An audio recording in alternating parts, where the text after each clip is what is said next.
Okay, so in this video I'm going to go through simplifying algebraic expressions, whether we're adding, collecting like terms, or we're just multiplying them through. Now, whenever you're adding or subtracting like terms, when you're adding, subtracting algebraic expressions, you can only add the like terms. Now, let's have a look just over here at what exactly are our like terms, so that way we can go ahead and it's going to be hard to add and simplify algebraic expressions if you don't know what terms are like. Now, what terms are like in terms of variables, it has to be, variables have to have the same power. So, for example, if we have a and a squared, they're not like terms. These are not like terms because we can't then go ahead and do they equal the same thing? No, they don't. They're not like terms. We can't just go ahead and add them. The same goes with if we have two variables multiplied by each other. AB is, and if we had 4AB, well, these are like terms because we have the same. These have the same variables. So the variables are the same.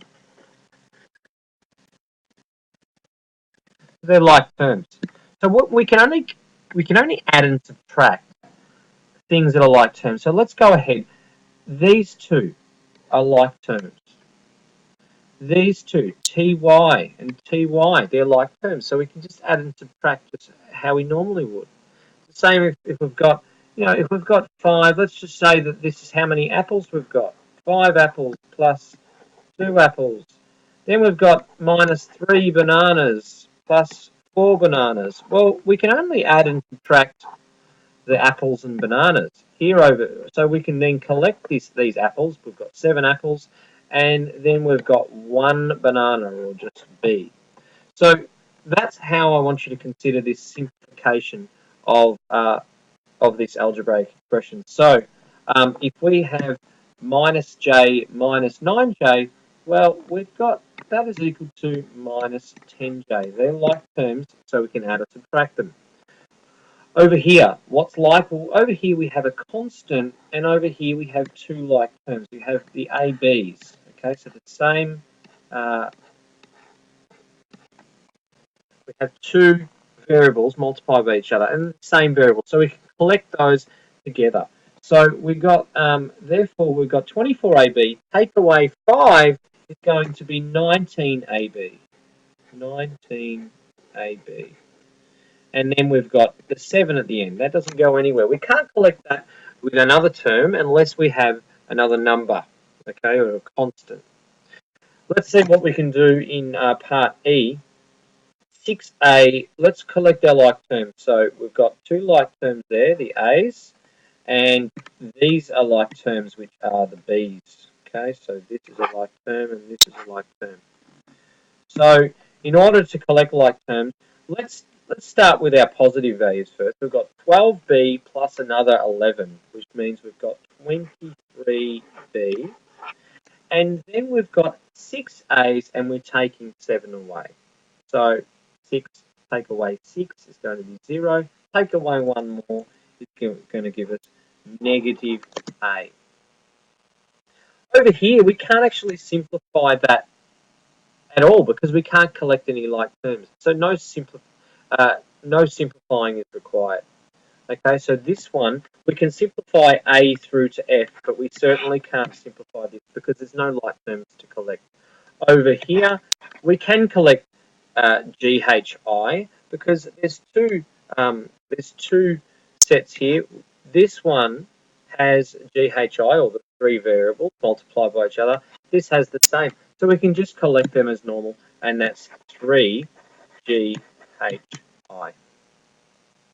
Okay, so I'm going to do question 8 now.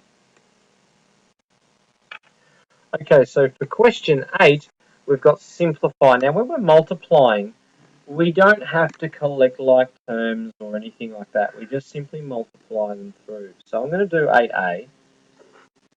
Now, whenever you have these terms, you need to multiply the numbers by the numbers. Okay, so 15 times 2 is going to be equal to 30. And what do we have left?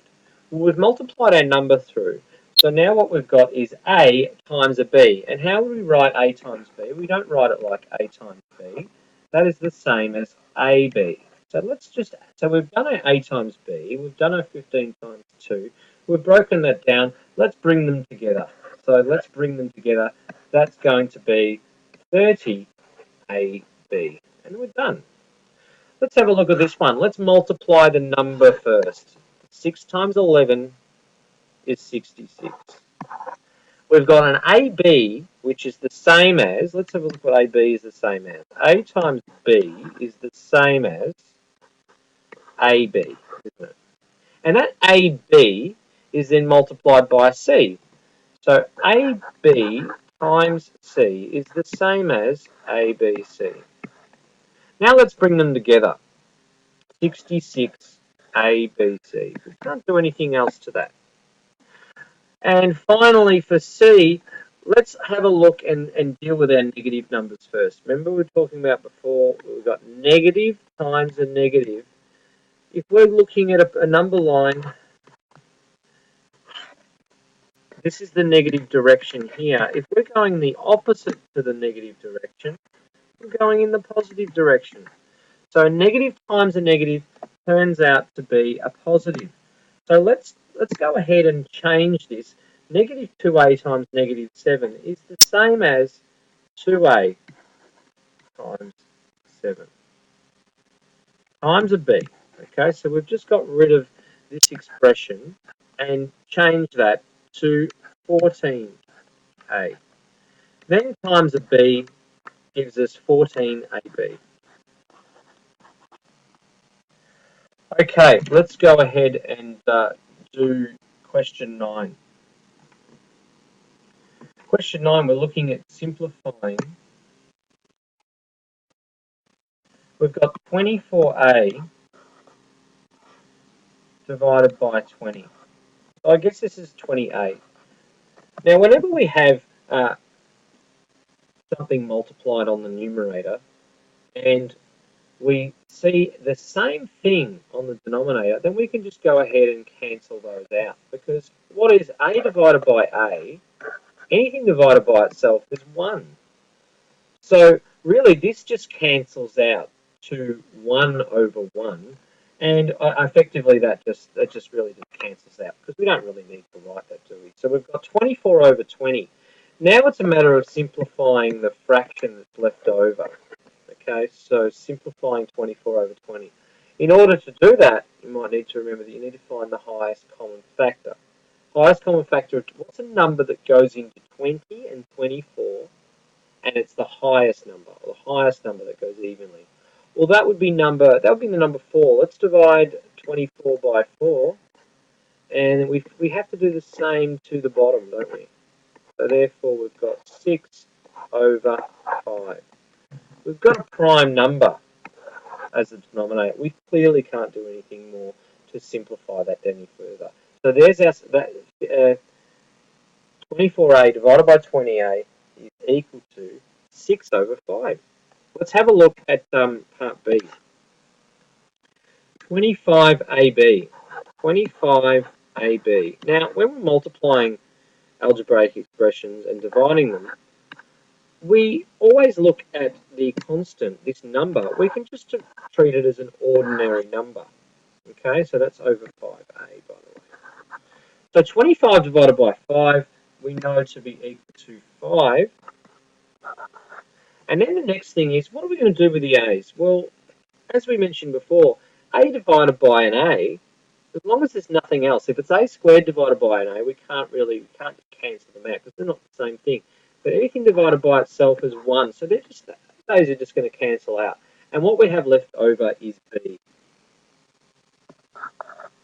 Okay, it's now simplified. And finally, this one over here, we've got minus 4ab divided by minus 44a. Well, the same rules that we looked at before.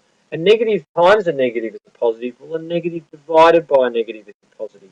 So the first thing we do is this negative 4AB divided by negative 44A. That's actually going to cancel out to be basically positive 4AB divided by positive 44A. Now the A's as before, they're going to cancel out, and we're left with 4B over 44. But we're not done yet, are we? Because is there a number that goes into 4 and 44? Yes, there is. It's 4. Let's divide by 4, and we'll divide the bottom by 4. So what we're left with is 4 divided by 4 is just 1. So we've got B over 11. And that is now simplified. Okay, so I'm going to stop there. I'm going to continue on with question 10 in the next video.